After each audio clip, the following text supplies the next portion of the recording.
Se você gostou da pregação, curta, se inscreva, compartilhe para que a gente possa alcançar mais pessoas com o Evangelho. Deus abençoe. O tema da nossa pregação hoje é a psicologia bíblica, a identidade do homem. Nós vamos fazer a leitura, eu vou fazer a leitura de Gênesis 1, capítulo 1, dos versos 1 a 5, que diz assim: No princípio, criou Deus os céus e a terra. A terra, porém, estava sem forma e vazia. Havia trevas sobre a face do abismo, e o Espírito de Deus pairava sobre as águas. Disse Deus: haja luz, e houve luz. E viu Deus que a luz era boa, e fez separação entre a luz e as trevas. Chamou Deus a luz dia e as trevas noite. Houve tarde e manhã, o primeiro dia.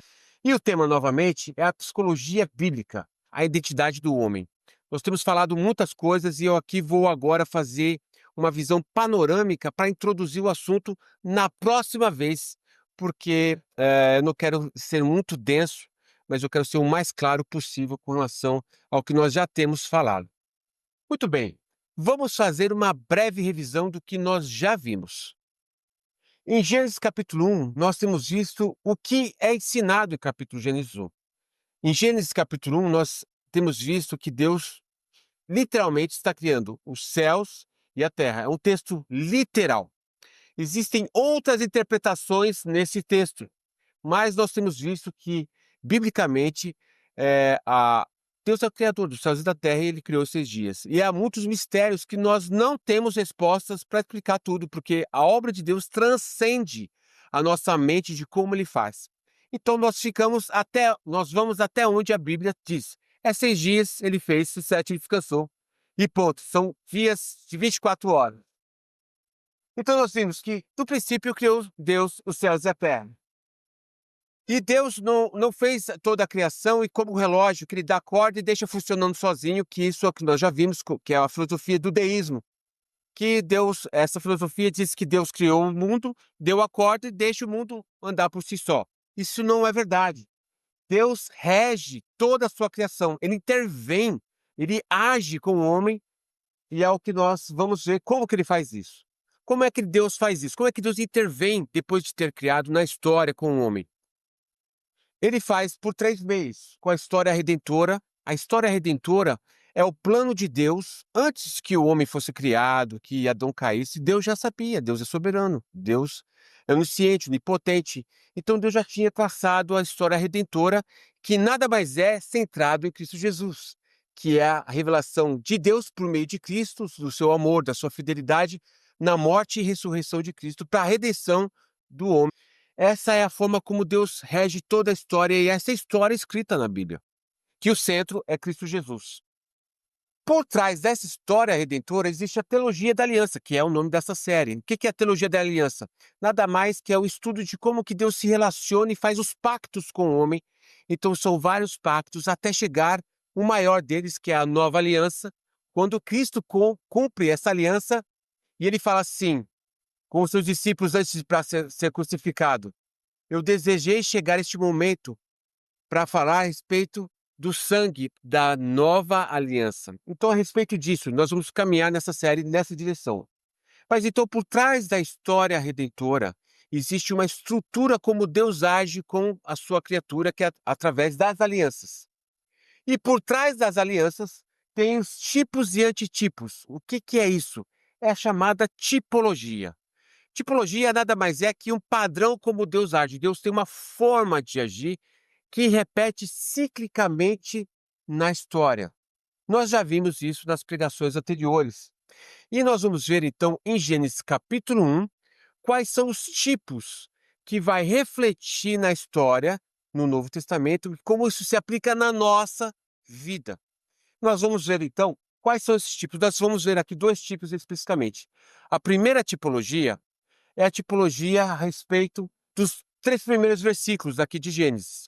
Você vai reparar que no primeiro versículo menciona Deus, o segundo versículo vai mencionar a terra e o Espírito Santo, e o terceiro versículo a respeito da luz.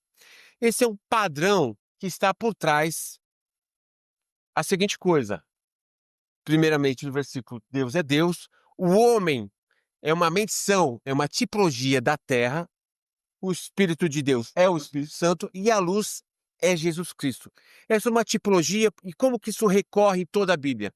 Porque a Trindade trabalha desde o começo na criação, no percorrer da história, no ápice da vida de Cristo e na volta de Cristo. É a Trindade trabalhando e com quem? Com o homem. Isso é uma tipologia que está por trás. Nós já pregamos então a respeito de Deus, nós fizemos duas pregações a respeito do homem, nós já fizemos a pregação a respeito do Espírito Santo, e a última pregação que fizemos foi a respeito da luz, a respeito de Jesus Cristo, que Jesus é a luz do mundo.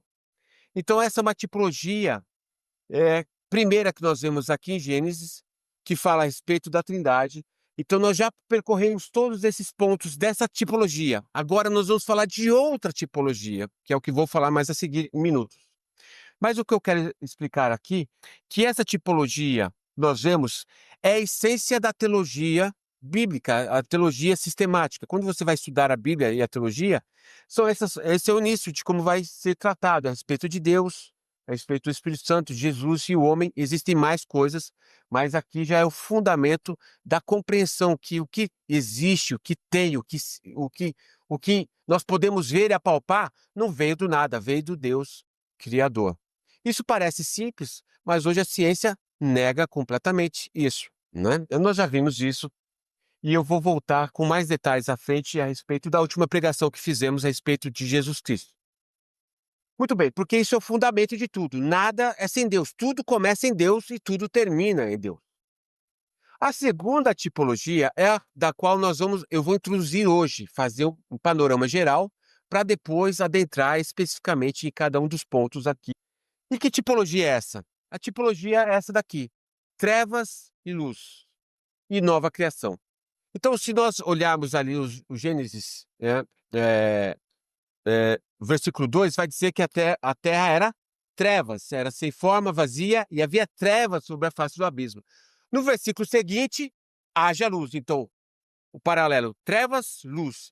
Essa mesma tipologia vai acontecer na nova criação do homem, quando ele é regenerado em Cristo Jesus. O homem está em trevas, perdido, sem a vida de Deus, e ele é transformado em luz, ele é regenerado em Cristo Jesus, que é a nova criação, que é o que nós já vimos isso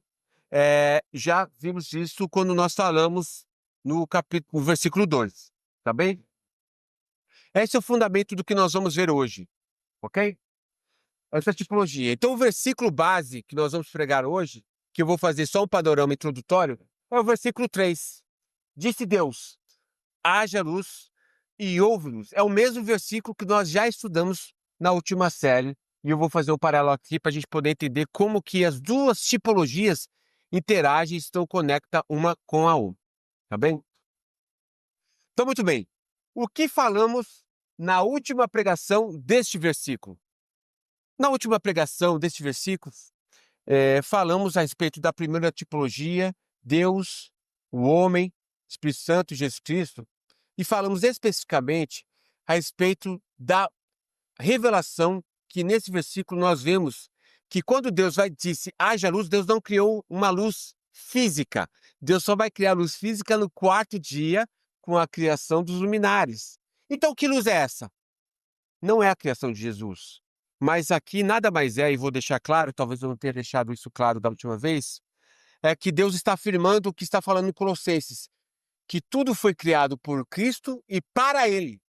Ele está falando o seguinte: a criação Cristo é o primeiro, é para Ele é o centro de toda a criação. Haja luz é dizer assim, é para Cristo, Ele é o primeiro, Ele é o primeiro e o último. Então, quando nós olhamos lá para Apocalipse, quando tiver a Nova Jerusalém, o Cordeiro será o luminário da cidade, vai ser a luz da cidade, que é o fechamento da luz da criação. Ele é o primeiro e ele é o último. A Bíblia sem Cristo não é Bíblia. O Evangelho sem Cristo sendo central não é Cristo. Então, quando Deus disse, haja luz, dizendo assim, foi criado por Cristo, porque ele criou, tudo foi criado por ele e para ele. Ele é o princípio de tudo. Tanto é que quando o homem é criado, e depois em Gênesis 1:26, façando o homem a nossa imagem e semelhança, o homem é criado à imagem do Filho de Deus. Adão é o primeiro filho humano. Ele cai e quando Jesus vem e morre na cruz, é para restaurar o homem novamente a ser filho de Deus. Porque nós somos adotados em Cristo Jesus. Essa é a figura que está por trás, é o que nós vamos ver mais à frente quando nós falamos sobre a queda.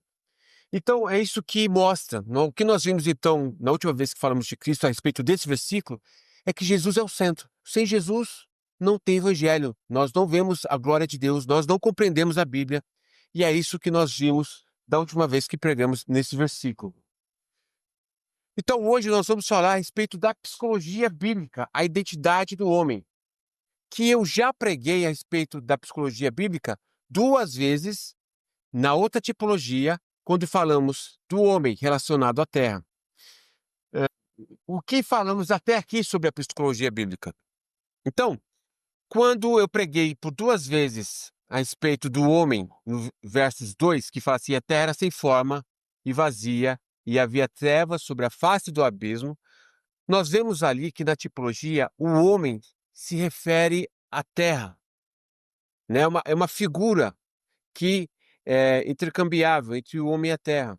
Então, da mesma forma que Deus vai literalmente criar a terra, e a terra era sem forma e vazia, quando nós estamos sem Cristo, nós estamos da mesma forma, sem vazio, sem forma, e somos trevas. Esse é o paralelo de trevas e luz.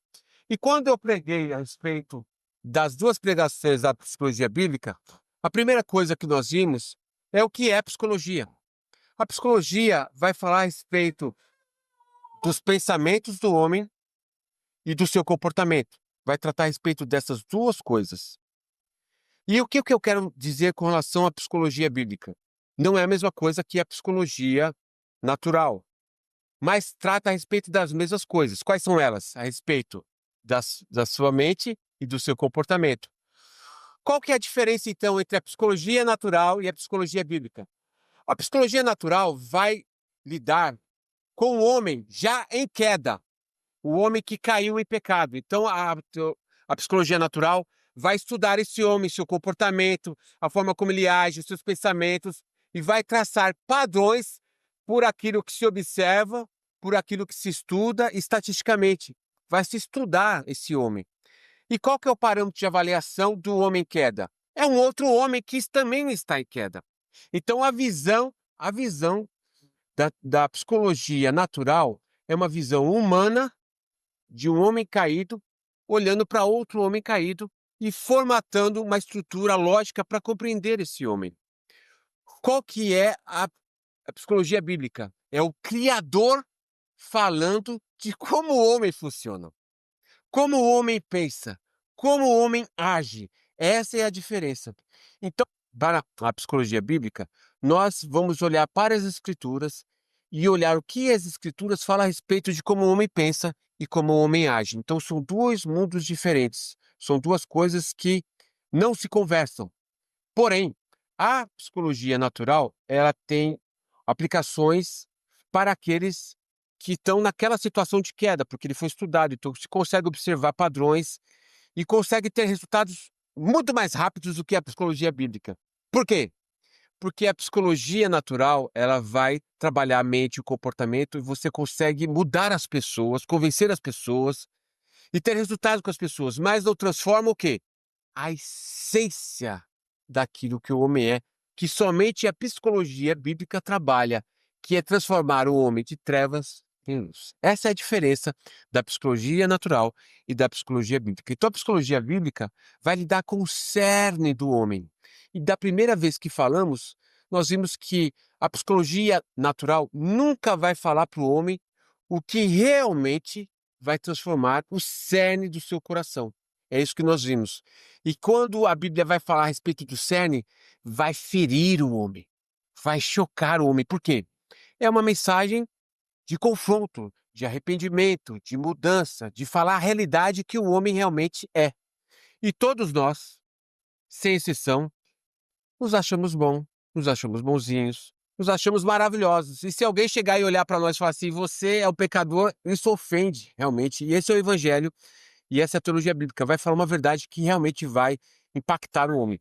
Essa foi a primeira abordagem do pregação da psicologia bíblica. A segunda abordagem da pregação que eu fiz sobre a psicologia bíblica é exatamente fazer o paralelo do Gênesis capítulo 1, versículo 2, que a terra era sem forma e vazia, e havia trevas sobre a face do abismo, e mostrar que aquele mesmo estado da criação na terra é o mesmo estado do homem sem Cristo.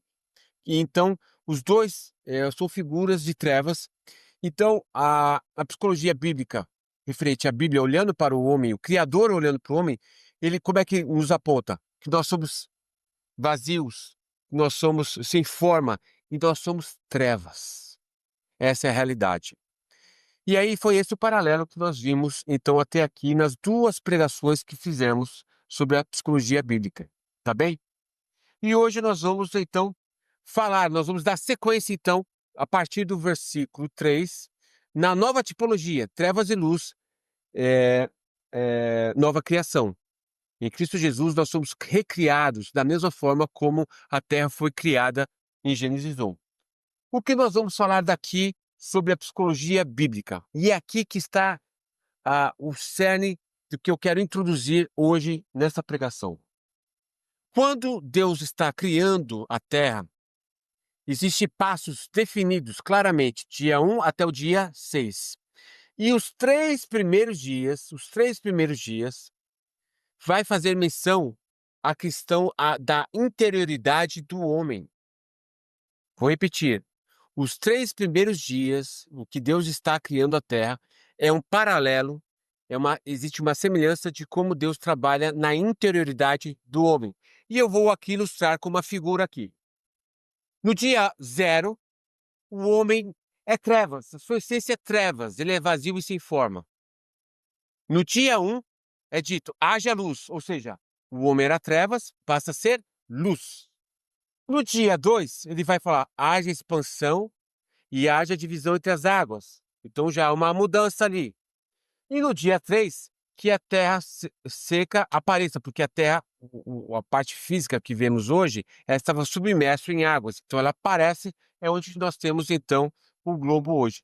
Então esses 3 dias, que é o que nós vamos ver adiante sobre a psicologia bíblica, vai tratar a respeito de como esse paralelo da criação se faz menção à interioridade do homem, ok?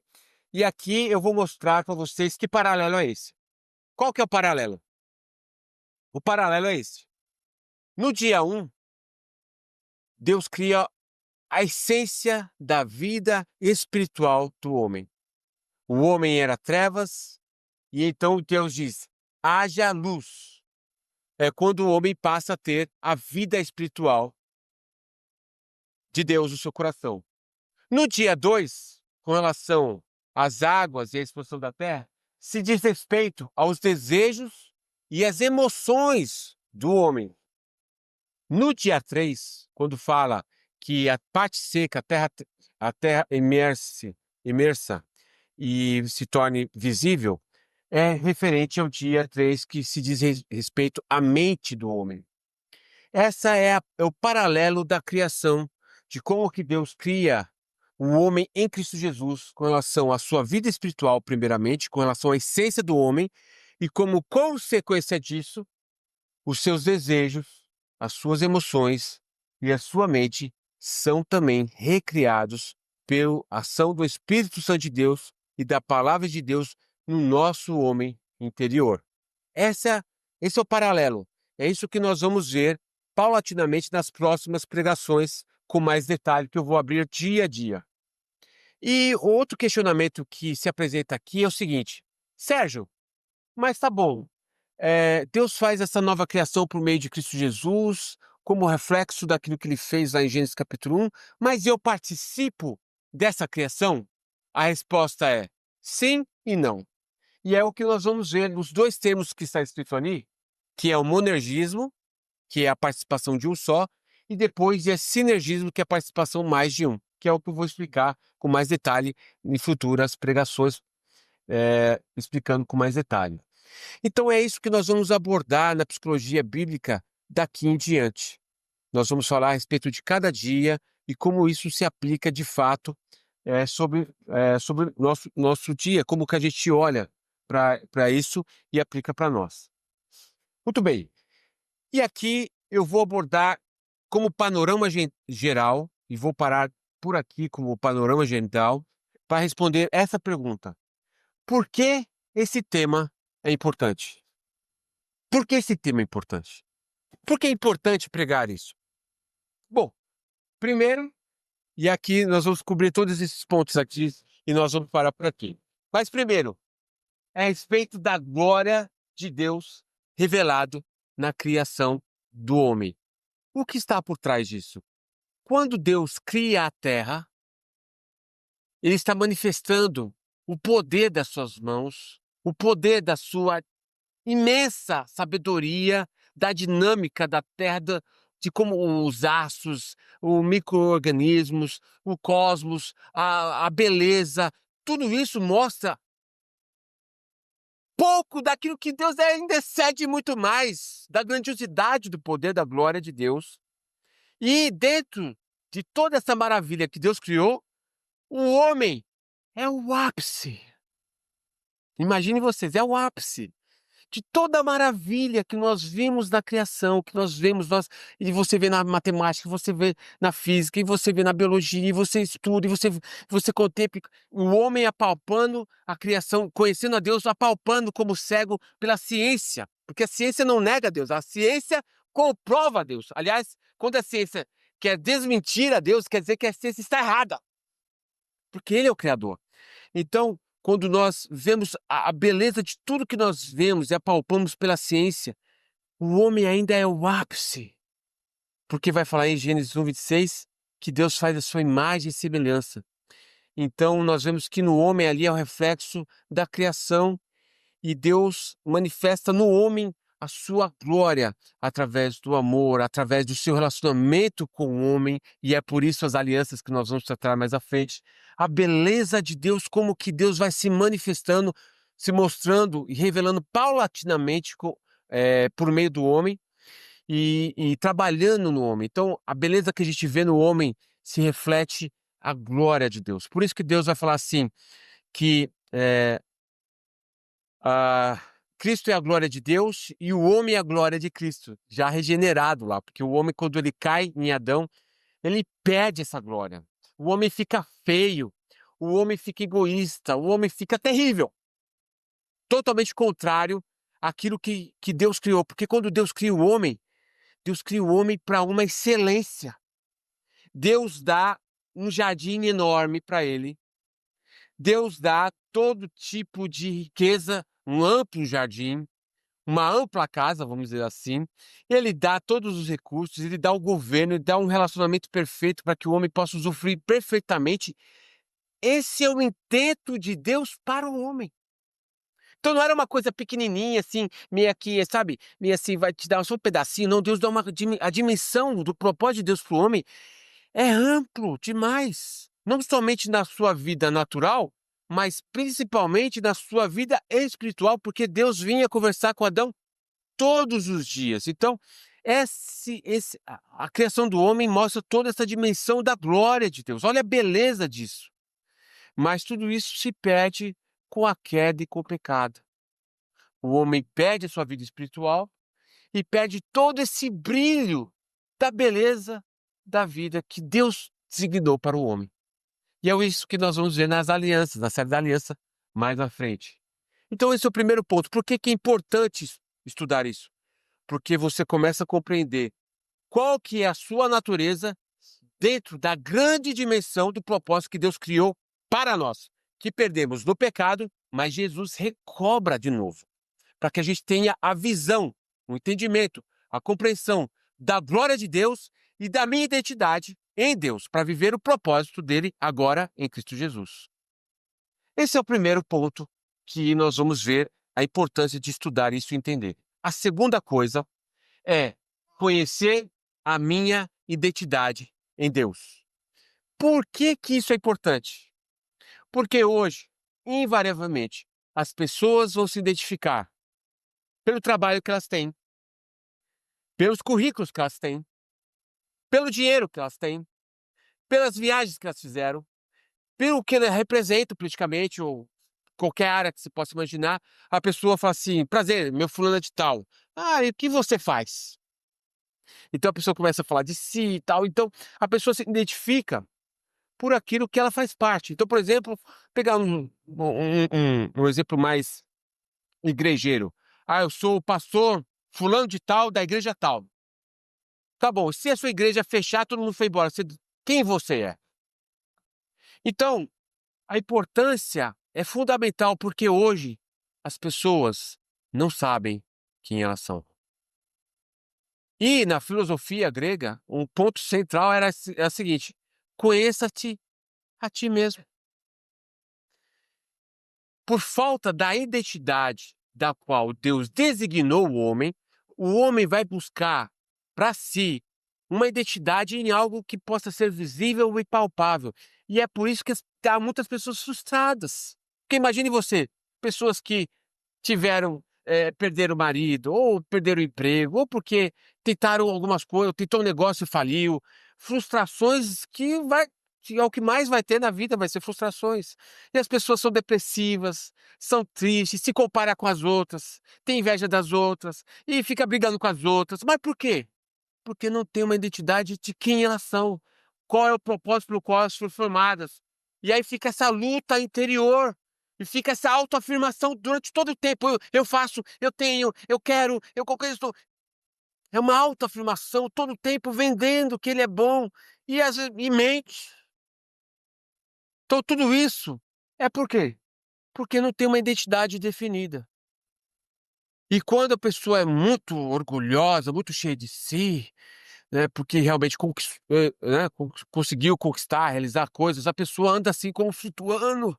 Ela sabe, ela tem, ela não olha para os pequenos, ela tem tanto dinheiro que ela não pode olhar para o fulaninho lá, porque eu não vou nem perder tempo. Eu ouvi dizer um coach falando assim: ó, não dá ROI, ou seja, eu não vou. ROI é retorno sobre investimento. Eu não vou perder meu tempo porque não vai me trazer retorno essa pessoa. Essa pessoa não é interessante para mim. Como dizia meu pai, você vale o que você tem. Se você chega bem vestido, com carrão, uma mulher bonita, todo mundo te trata bem. Agora você chega lá, assim, com aquela cara de chinelo caindo nos pedaços, a roupa feia, as pessoas nem olham para você. Essa é a forma como o mundo lidar com as pessoas. Mas essa não é a forma como a Bíblia ensina, como devemos olhar e qual é a identidade que forma o homem.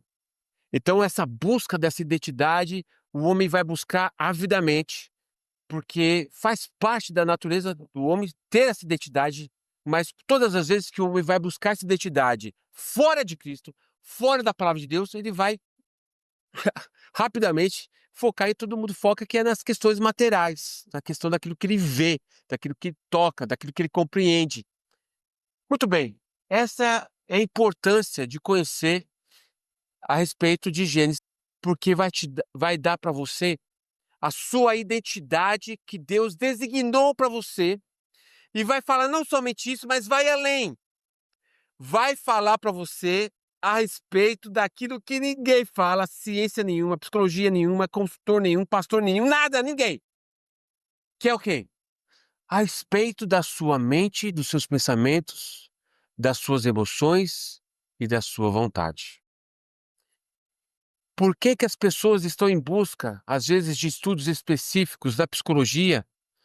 No trabalho que eu tive, eu tive um chefe e nós conversávamos muito na hora do almoço, porque ele estava estudando psicologia, e ele falou assim para mim: Sérgio, estudando a psicologia, a gente entende o seguinte, que existe o homem, ele tem uma parte que a gente conhece, mas tem um buraco negro que a gente não toca ali, porque a gente não consegue entrar naquele ponto específico do ser humano. Então a psicologia tenta trabalhar com aquilo que se consegue observar e lidar com aquilo ali para poder minimizar aquilo que você não conhece. E aí você lidar com a vida e vai para frente. E é exatamente isso, porque a psicologia vai abordar o comportamento e os pensamentos de um homem caído, e vai ter estatística, vai ter comportamentalismo, e vai conseguir definir padrões, e vai conseguir interagir e até mudar essa pessoa, mas não muda na essência do homem, que é o que exatamente somente a Bíblia vai falar sobre a essência do que é o homem. É ali que a palavra entra pelo Espírito Santo e pela palavra, porque não é uma questão lógica, por isso que a Cristo Jesus é o centro de tudo, porque uma vez que o homem vem a Cristo, vai à palavra, pelo Espírito Santo de Deus e compreende como você funciona, como a Bíblia diz a respeito da sua mente, das suas emoções e vontade, você então vai poder ter definido a sua identidade e cumprir o desígnio pelo qual você foi chamado em Deus e criado, que vai ser versículo 26, que fala assim: façamos o homem a nossa imagem e semelhança para quê? Domine. Domine. O homem foi chamado para dominar. Dominar o quê? Os outros países?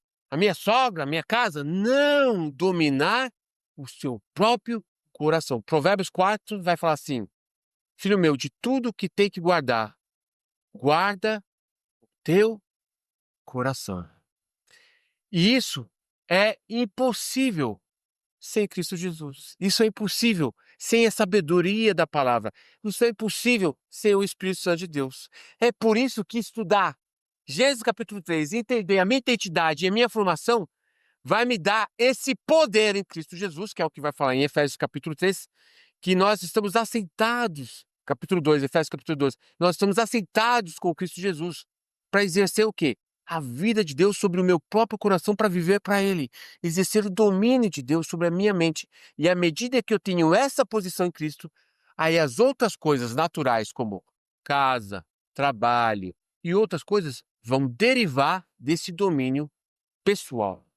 Então, por isso que estudar esse versículo é tão importante, porque eu vou conhecer a minha identidade em Deus, os tesouros que está ali, explícito. Mas, como nós lemos em Salmo 111:10, o princípio da sabedoria é temer a Deus, é chegar com humildade e pedir que o Senhor nos ensine, nos abra o coração para poder entender e aplicar na nossa vida. Muito bem. Esse é o segundo ponto que eu gostaria de falar. Por que que é importante estudar? Conhecer a minha identidade de Deus. Que coisa poderosa! É você chegar em qualquer lugar e você saber que você não é maior do que ninguém,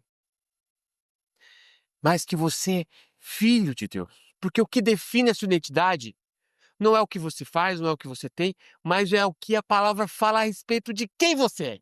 E o que que ele fala? João capítulo 1, versículo 13 ou 12 vai dizer assim, que aqueles que creem no seu nome, foi-lhes dado o poder de serem feitos filhos de Deus. A minha identidade é que eu sou filho de Deus. Eu tenho o Espírito Santo. Deus está comigo. Olha, é essa a minha identidade. Que coisa linda, que coisa maravilhosa. Então toda a perspectiva muda em função desta verdade.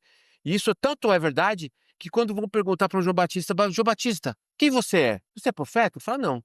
Você é... Quem você é? Ele fala, eu também não sou o Cristo. Ele fala, eu sou aquilo que está escrito em Isaías. Eu sou a voz que clama no deserto. Como é que ele se define? Ele se define pelo que a palavra diz quem ele é. E essa é a nossa formação, nossa identidade é aquilo que Deus fala a respeito de mim. E é esse o nosso tesouro. Muito bem. Terceiro ponto, compreender as funcionalidades do meu ser. Se é algo difícil de compreender, meu Deus, que coisa difícil é compreender a nossa. Por que que eu penso dessa forma? Por que que as minhas emoções um dia tá em cima, outro dia tá embaixo? Por que que eu tenho vontades que me empurram para bebida, me empurram para fazer traição, fazer coisas erradas, que eu sei que tá errado e eu vou lá e faço. Por que que isso acontece? Por que que isso acontece? Por que que minha mente passa coisas assim que são, meu Deus, por que que eu tô pensando isso? Coisas que eu cultivo, emoções que na mesma hora que você ama a pessoa, você quer matar ela. E isso é uma realidade. Na mesma hora que você quer, ama a pessoa, dali a pouco, se a pessoa pisar no seu pé, você já quer torcer, você quer matar a pessoa. Por que que isso acontece? Por isso que é importante estudar e compreender o que que a Bíblia fala, porque então você, entendendo como você funciona, aí sim, o que a psicologia faz de uma forma mecânica, a palavra vai fazer de uma forma transformacional, quer dizer, vai transformar você no poder da compreensão da verdade e do Espírito Santo de Deus. Não quer dizer que você vai ficar perfeito, porque a perfeição, enquanto estamos nesse corpo mortal, mesmo regenerados por Cristo, não haverá, né? Mas existe você cresce na santificação de Deus, você cresce na maturidade, e é esses os grandes tesouros que nós temos em Cristo Jesus.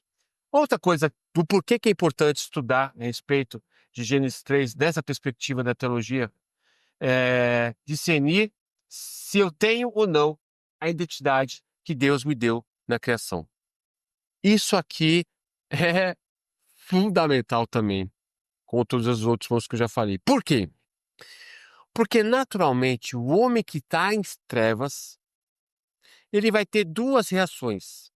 A primeira é, dane-se, eu sou trevas mesmo, eu sou isso aqui mesmo, e dane-se Deus, eu não quero Jesus, não quero a vida, eu vi você, eu vou fazer...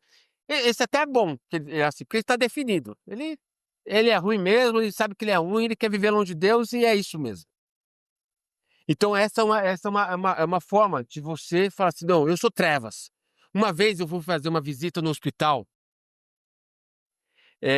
lá em São Paulo, e era a ala da psiquiatria. Então, assim, eu ia fazer visitas nos andares e me colocaram para fazer a visita no andar de psiquiatria, que é onde tinha as pessoas que tinham todos os tipos de problemas psiquiátricos, né? Pessoas que estavam presas nas camas porque tinha comportamentos bizarros, outras pessoas, tudo que você possa imaginar estava lá. E eu fui chamado para fazer o evangelismo com a equipe de enfermagem. Então, eu fui fazendo lá os estudos, era muito simples. Eu chegava lá, fazia uma leitura e fazia uma explanação, 7 minutos, para não trabalhar, e ir embora. Chegou um dia que o gerente o gerente não, o supervisor da área chegou e falou assim, Sérgio, vou falar a verdade com você, a gente não está muito interessado em você vir aqui, não. Todo mundo aqui tem sua religião, entendeu? Então, assim, a gente não está muito interessado no que você tem para falar pra gente. Mas por que que você não ora para esse povo que tá tudo perdido aí? Eu falei, excelente. Junta todo mundo aí no refeitório e eu vou falar para eles. Muito bem. Mas teve uma das enfermeiras que me chamou em particular ali antes de eu entrar no refeitório e falou assim: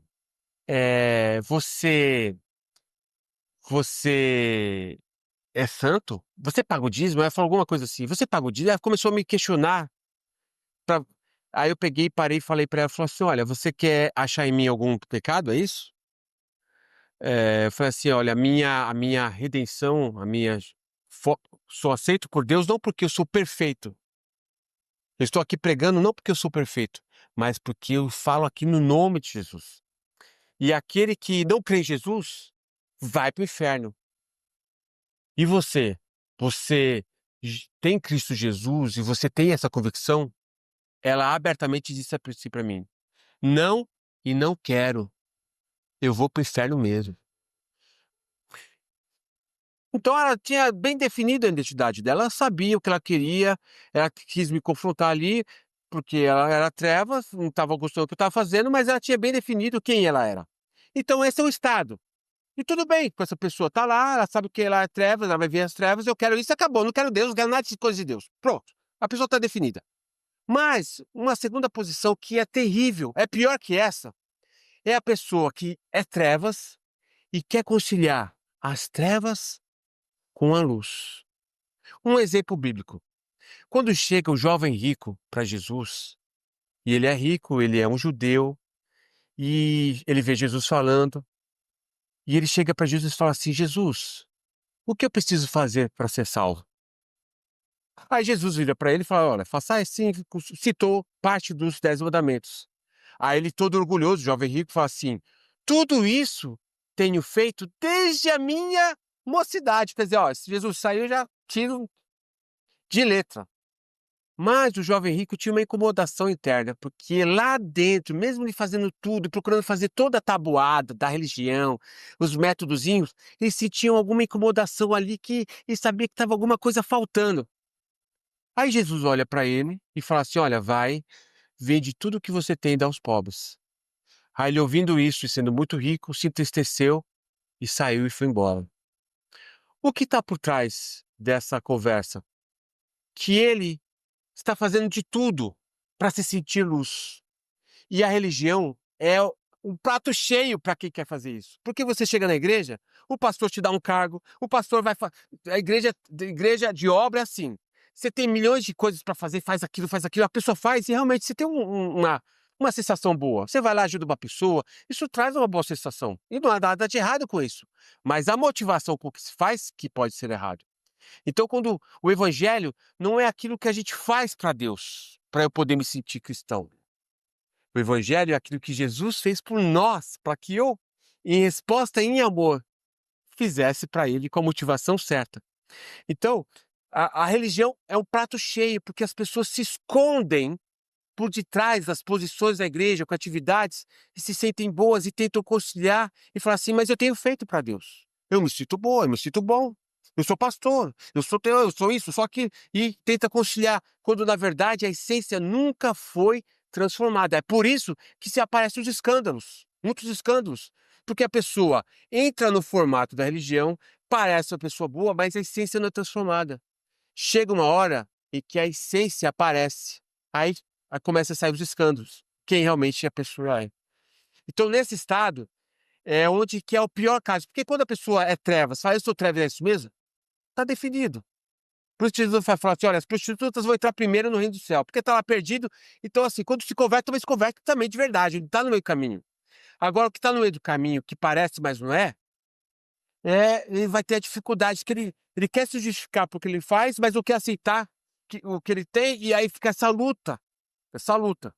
E quando a gente entende que fala aqui qual que é a identidade, aí você fala assim, bom, será que eu sou realmente? Será que eu sou? Eu estou na igreja há tantos anos, será que eu realmente sou de Deus? Aí você passa a régua. A régua não é o que as pessoas falam de você, não é o que você pensa a respeito de você, é o que a Bíblia fala a respeito de você e quais são as evidências da salvação na sua vida. Aí você fala assim, poxa, eu não tenho isso na minha vida. Eu não tenho isso, não tenho isso, não tenho isso, logo eu não sou. O outro lado é, nossa, isso aconteceu. A Bíblia está dizendo isso? Isso aconteceu em mim. A Bíblia está dizendo isso? Isso aconteceu em mim. A Bíblia está dizendo isso? Isso aconteceu em mim. Então eu sou filho de Deus. Então a convicção sua que você é luz não é por uma experiência, não é porque você está fazendo coisas. Aliás, as pessoas se sentem cristãs porque têm experiências. E experiências verdadeiras, não são mentirosas. Então, por exemplo, a pessoa estava lá triste e ela orou, o Senhor, Deus deu um emprego, e ela foi lá, aceitou Jesus e ela se acha crente. Mas nunca foi transformada de verdade. Mas a experiência dela foi verdade, porque quem dá as coisas e quem tira é Deus. Mas ela associou aquilo com o evangelho e achou que aquilo foi o que transformou ela e ela passou a seguir por causa daquele milagre. Isso acontece com emprego, isso acontece com cura, acontece com muitas coisas que realmente são experiências reais. Mas experiências não transformam os corações dos homens. Pega lá o povo de Israel no Egito, quando vem as 10 pragas, eles veem, o povo que mais viu milagre foi o povo que saiu do Egito. O mar vermelho abriu, eles passaram no meio. Tinha nuvem, maná, água da rocha. E o povo morreu no deserto. Ou seja, milagres, experiências não transformam. O que transforma é o arrependimento que vem por Cristo, que muda a essência. Então as pessoas podem tentar se firmar numa experiência, se firmar numa boa atitude, uma boa ética. Tem religiões que você chega, é uma automoral. Você fala assim, nossa, aqui só tem santo, as pessoas com aquela moral. Mas isso não autentifica que a pessoa é luz. Isso não autentica.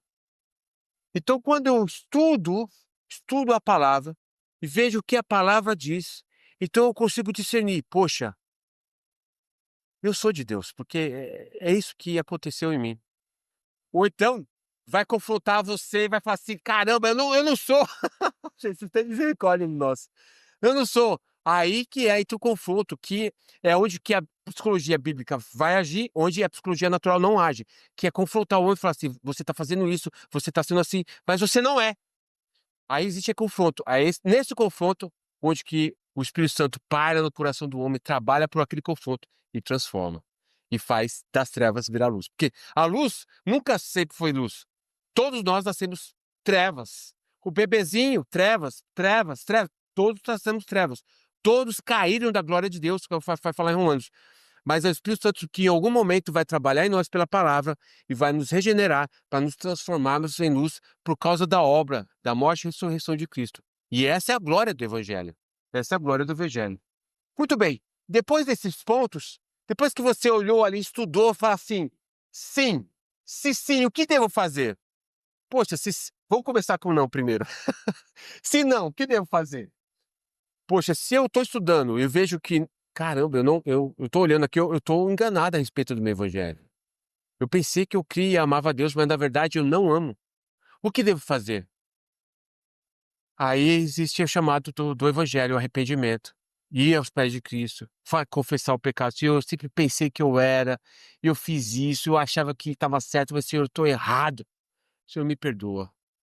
E o Senhor que não apaga o pavio que fumega e que não acaba de quebrar a cana quebrada, ele restaura, transforma e usa justamente essa compreensão para transformar de trevas em luz. Que maravilha! Esse é o Evangelho. Que só o Senhor faz. Não é persuasão de marketing, não é retórica, não é conhecimento científico, não é influência humana, é o poder de Deus, pelo Espírito Santo de Deus, convencendo o homem e transformando o homem, gerando ele uma nova criatura, a imagem do Filho de Deus, Jesus Cristo.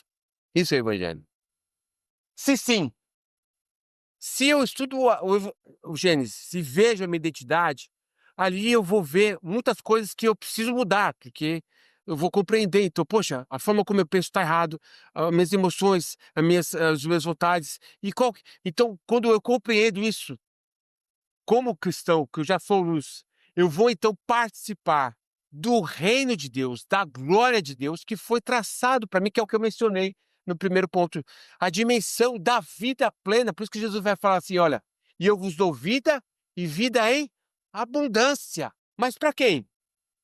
Para quem entende a palavra no Espírito, que é nascido de novo, e pratica.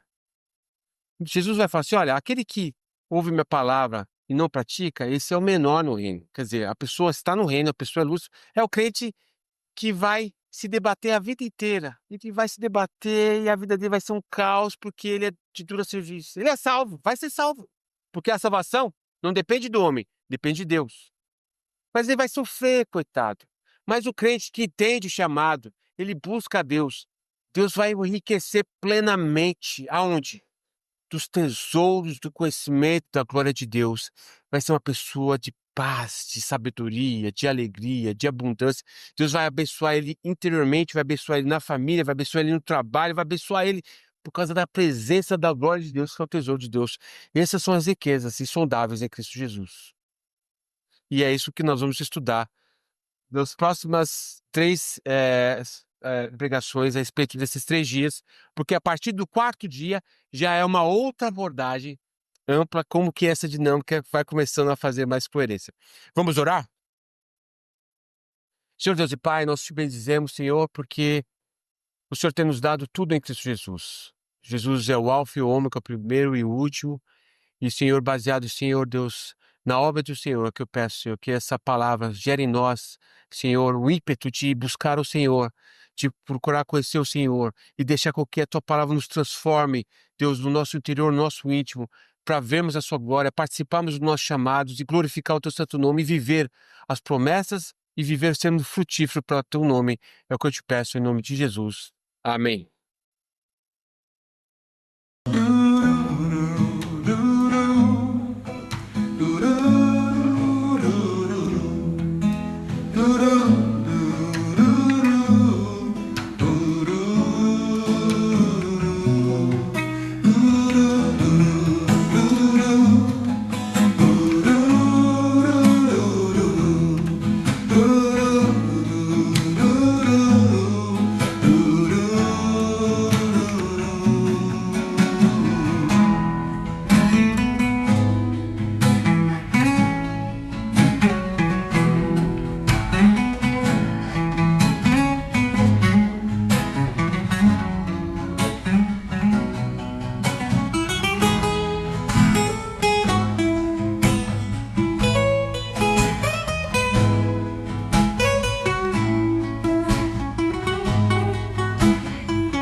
faz ouvir a tua voz, atender ao teu chamar, ver tua palavra em mim, mudando meu viver.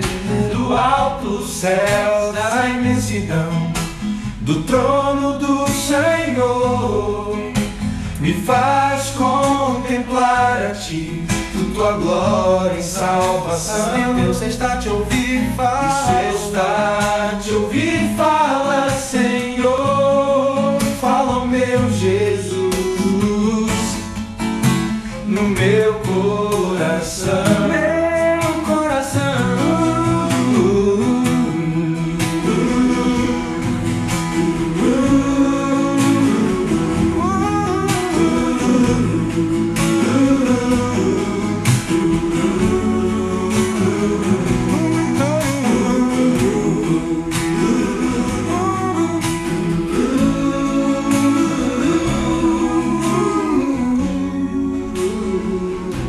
No meu Jesus, no meu coração.